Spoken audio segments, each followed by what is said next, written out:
Hello and welcome to Atop the Fourth Wall, where bad comics burn. Well, Women's History Month is almost over. While Amazon's attack represents the most recent screw-up of a popular superheroine, people have been screwing up superheroines for years.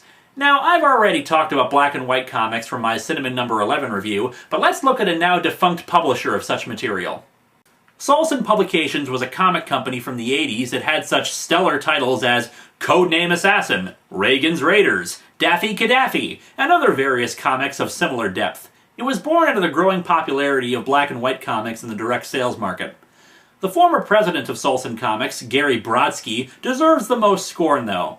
He is scum. He is John Norman level of scum. While it would be one thing to simply approve of this book, cheesecake for the sake of cheesecake exists even in Marvel, but what is the good Mr. Brodsky up to these days? Here is a selection of book titles from his site. How to Dominate Women, The Castration of the American Male, Dogs Are Like Men, Cats Are Like Women, How to Use Black Magic to Get Women, Get Any Woman to Do Anything. Are we seeing a pattern here? The man is a misogynistic pile of crap, and I don't feel any shame in calling him that. Now, I'm a capitalist, so he's free to publish whatever the hell he wants. But on that same note, I'm free to criticize the hell out of him for doing so. But enough about his more recent material. Instead, let's see where his incredible genius when it comes to women came from.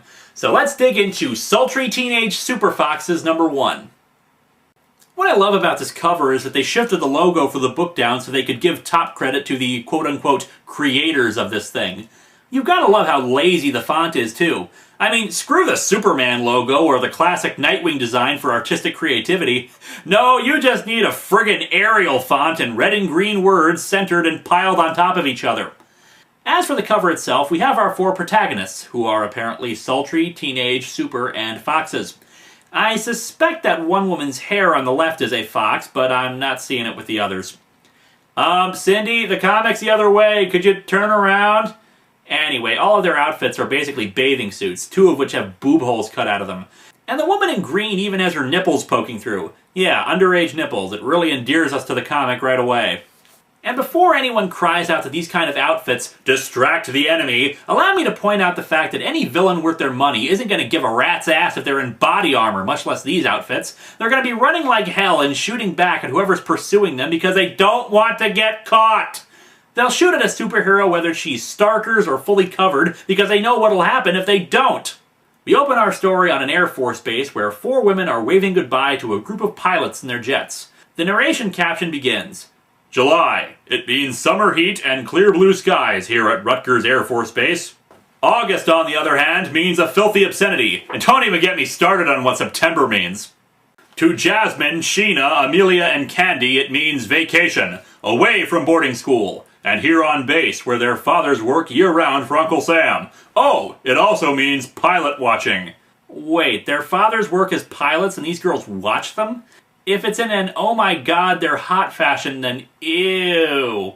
The narrator continues, July is spent gazing dreamily at the cream of American manhood.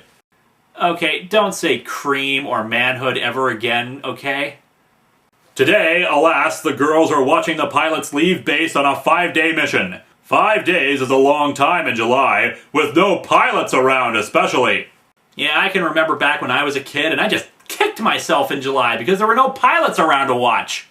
And already we see a problem with a lot of black and white books. Now, in some black and white books, called Revolution of the Mask, an artist is talented enough to develop different features, face shapes, and the like to distinguish their characters from each other. But in a book like Sultry Teenage Super Foxes, we get characters who all have the same face, but with different hairstyles. So forgive me if I make up names for them. In any case, girl with hair from Thundercats sighs and proclaims she misses one of the guys already. 80s hair rolls her eyes and says, that is so high school, and you look like someone who just shot your poodle. Play hard to get for a change. Hey kids, let's play a game and count how many times these girls have a conversation and they talk about men instead of, you know, any other aspect of their lives. I thought we were in high school, Jasmine. Ah yes, nothing says high school quite like women who look like they're in their mid-20s. 2 of the women wave at some mechanics nearby and Thundercat's hair is unimpressed. And just look at you 2, waving at mere mechanics. My god, they're enlisted men. What'll the girls in baking class think? One of the mechanics leers at the women and asks how a guy is supposed to work when the women are so distracting. Oh, I don't know, perhaps by focusing on the task at hand instead of thinking with your other head?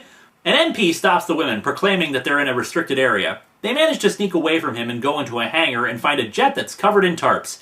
I'm sure this was supposed to be foreshadowing, but considering this series didn't live past 2 issues, I don't think anything ever came of it. When they get out of the hangar, in true sitcom fashion, black-haired lady's father, a general at the base, is suddenly standing right behind her. One remarks humorously, "Yowza, yowza!" Okay, yowza, yowza to you too. Haha, Sheena, you sound just like your father. Oh, black-haired lady's name is Sheena. Sheena the She-Devil. The narrator informs us quite casually, "Oh well, looks like they're out of the frying pan." Oh, aren't they all just sultry? Ha ha ha! Someone please kill me. Sheena's father reads her the riot act while the other women snicker. When he's finished, Sheena makes a sad puppy eyes face at him and says, "I'm awful sorry, Daddy. I was just showing the girls around. I didn't want to be any trouble." Yes, ladies, when men aren't lusting after you, you should use your soft, submissive faces to try to calm those raging guys down. This comic just loves to live on the edge! What's particularly stupid about this panel is that the word balloon she's using is dripping down like she was saying something scary, so any attempt at cute with this panel is just thrown away. The general isn't buying her sad face, but instead of rightfully carting the women down to a less restricted zone and punishing them for trespassing, he instructs her to guide his new aide, Barry, around the base.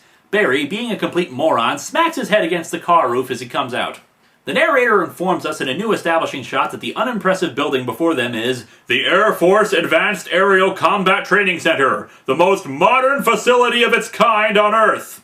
On Mercury, though, there's a facility that's even more modern! CTC for short. Shouldn't that be AFA-ACTC if that really was its full name? Barry says he'd better get used to living in the area since he's working on Project Valkyrie. When they ask him about it, Barry informs them that Project Valkyrie is a plan to give women advanced aerial training in case the country should ever need female pilots. Hey kids, it's time for a history lesson outside of comics! For starters, there already were female pilots, you jackass! Now, admittedly, while there were female Air Force pilots at the time this comic was made, women were not allowed to fly in actual combat. They did anyway, and participated in Panama, Grenada, and Desert Storm, but combat records excluded them. In 1993, this law was repealed and women were rightfully allowed to fly combat missions. So now you know, and knowing is half the battle. Wait, that was supposed to be the G.I. Joe music! We'll fix it in post. You better! So now, back to our G.I. Joe! A little late for it! As Barry is shown around the building, and I must ask why civilians are showing him around, one of the women reveals, for no particular reason, that 80s hair has got a photographic memory. Foreshadowing! The women play around with him, taking his ID badge and clip it to the back of his jacket. They get away by proclaiming, "Oh gee, look at the time! We gotta go, do our homework!" Barry protests that it's July, and another one responds, "Well, we're sort of slow. We need a real head start." It's like they're smart, but they're not. Somebody please kill me! Cut to New Orleans, Louisiana, July 14th. My name's Friday. The narrator pipes in about the sweltering heat of the city and that some sections have less tourist attractions than others, showing a street that features signs like topless and bottomless, and apparently brainless. French-style entertainment. French-style entertainment?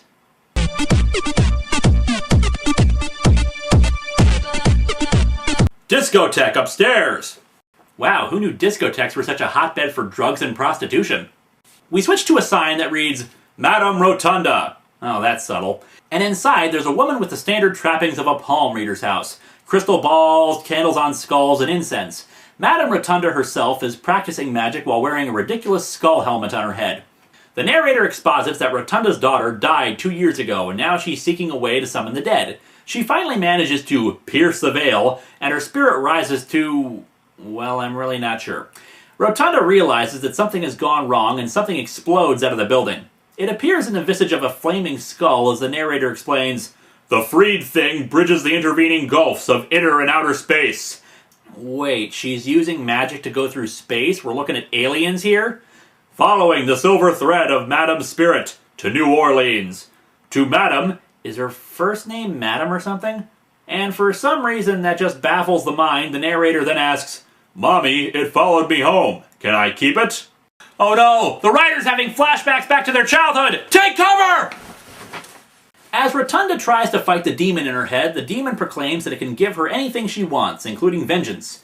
After she agrees to this, Rotunda transforms into a skinny, hot version of herself, with boots, arm warmers, a bra and panties, all of which have weird barbed lining. Oh, and the panties have a cape running down the backside, a la the Princess Leia gold bikini. Since she had to take off her robes in order to reveal this ensemble, I can only presume she was wearing this outfit before she was attacked by the demon, so there's a mental image for people. To add to this wonderful imagery of turning a woman into a sex object, we get a wonderfully subtle dialogue from the narrator.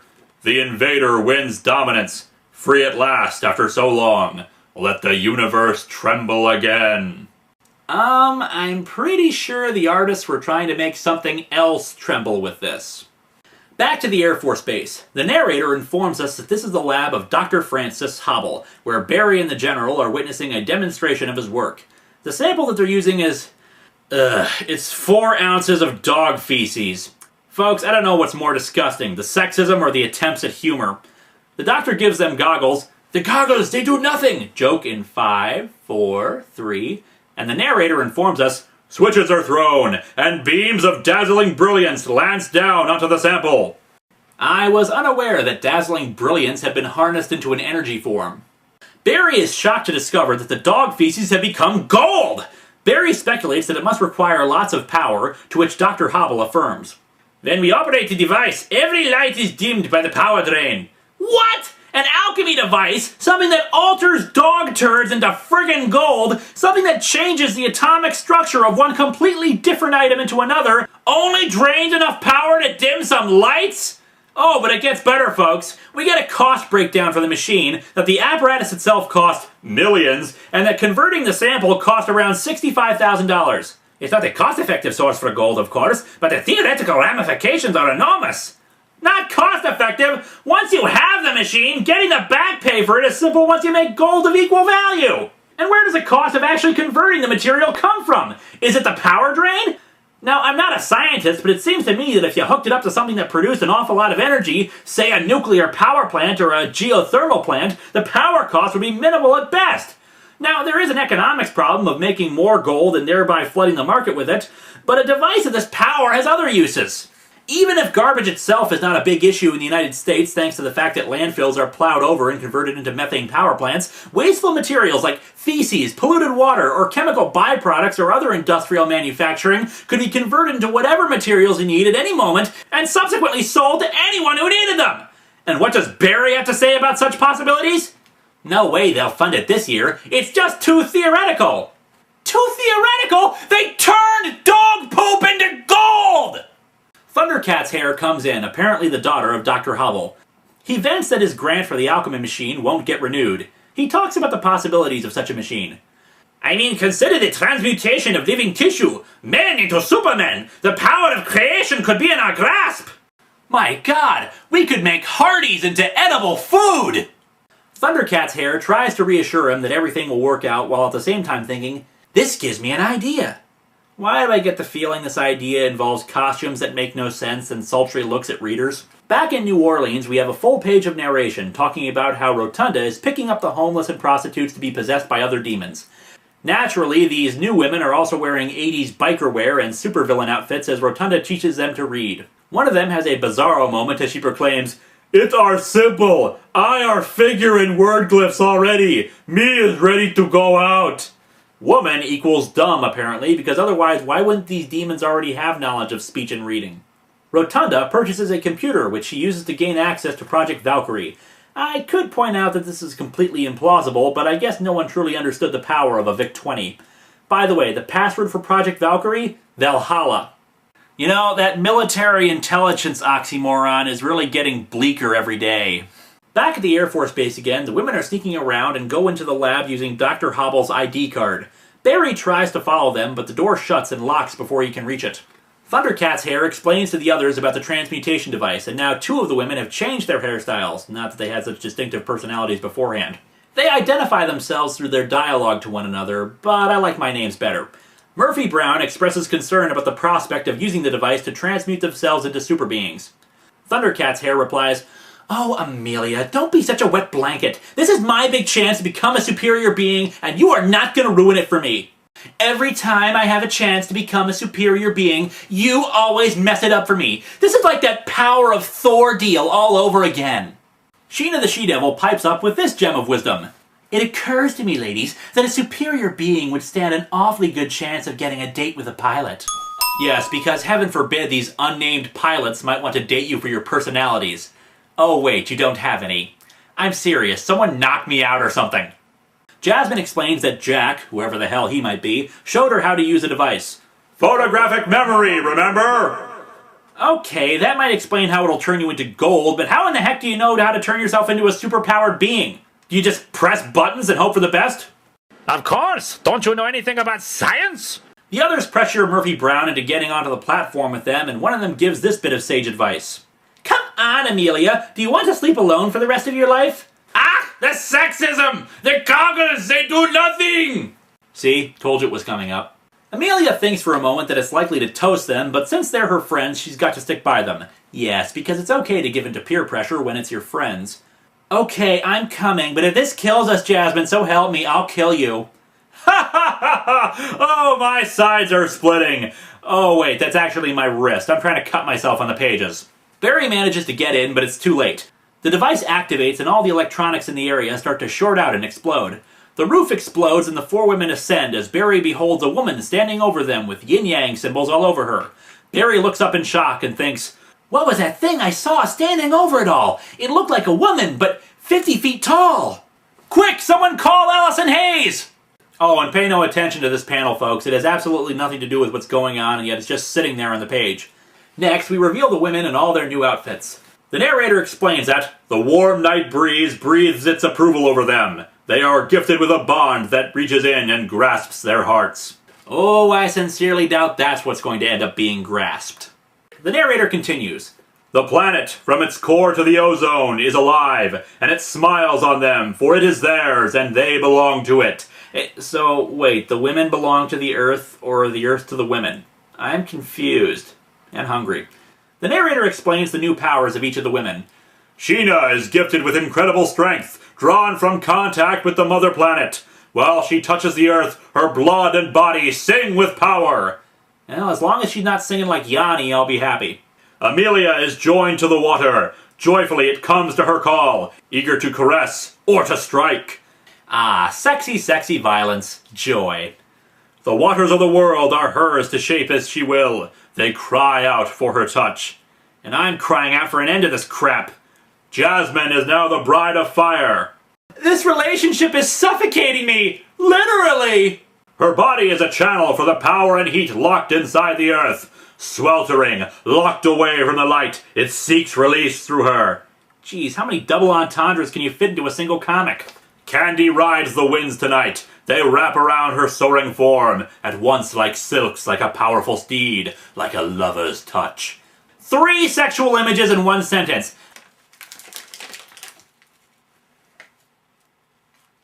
From the frigid winds that whip around mountain peaks, to the slow, smoke-laden air that rolls through dimly lit city hollows, to the air Scirocco that rides the desert dunes, she knows them all now. They call to her, come, ride, soar. She nods and smiles and promises, later. This is like Sex in the City, only much stupider than it already is. Barry makes himself scarce as the women practice their new abilities, sitting down to talk for a minute. And what do the ladies discuss? What with their newfound abilities, powers, and responsibilities, the likes of which no person on Earth has ever seen before? Why, how to get men, of course! I say we meet those hotshots tomorrow right as they land, then wham! Show our stuff! You could have done that just by lifting your tops! The next day, the General is understandably peeved about all the damage to the lab. And what does Barry have to say on the matter? I had no idea that what we were doing would be of interest to saboteurs. Guys, it's a machine that can turn anything into something else! Show some freaking imagination here! The eponymous Jack mentioned earlier says that most of the damage was superficial and that nothing was wrecked permanently. Dr. Hobble worries that they won't be able to repair any of the damage without funding, but Barry states that now that the Russians are interested in it, that they'll get more funding. He does say that it's unlikely that the Russians themselves did it because they would have destroyed the lab more efficiently. Come on, the Russians have much better methods of destroying the world. Like a boxing supervillain. I must break you. Barry requests to be in charge of investigating and informs the General that Project Valkyrie will be landing shortly. Wait, I thought we only gave them womenfolk jobs in an emergency! The Super Foxes wait outside as the pilots land, ready to reveal their new abilities, but then Project Valkyrie lands and the female pilots all leave the plane, and of course immediately hook up with the male pilots, much to the chagrin of our heroines. The ladies all grumble about this development as Major Burns, the female commander of Project Valkyrie, reports for duty to the General. And so our comic ends with the General saluting them. I know it doesn't look like it, but I can assure you that Barry is saluting too. Just not with his hand. A solicitation for next issue raises these thought-provoking questions. What are the sinister plans of Madame Rotunda? Who are the vampires of Venus? How can I join? This narrator has issues. Just to cap off the stupidity, there's an ad for the next page for this very comic, with a picture of the jackass Gary Brodsky proclaiming, "From the comic company that dares to have a personality!" Yeah, and that personality is one that thinks women are objects to be owned and dominated, and that their only thoughts are for getting dates. This comic sucks! It's sexist, it's stupid, and I've heard knock-knock jokes made by 6-year-olds that were funnier!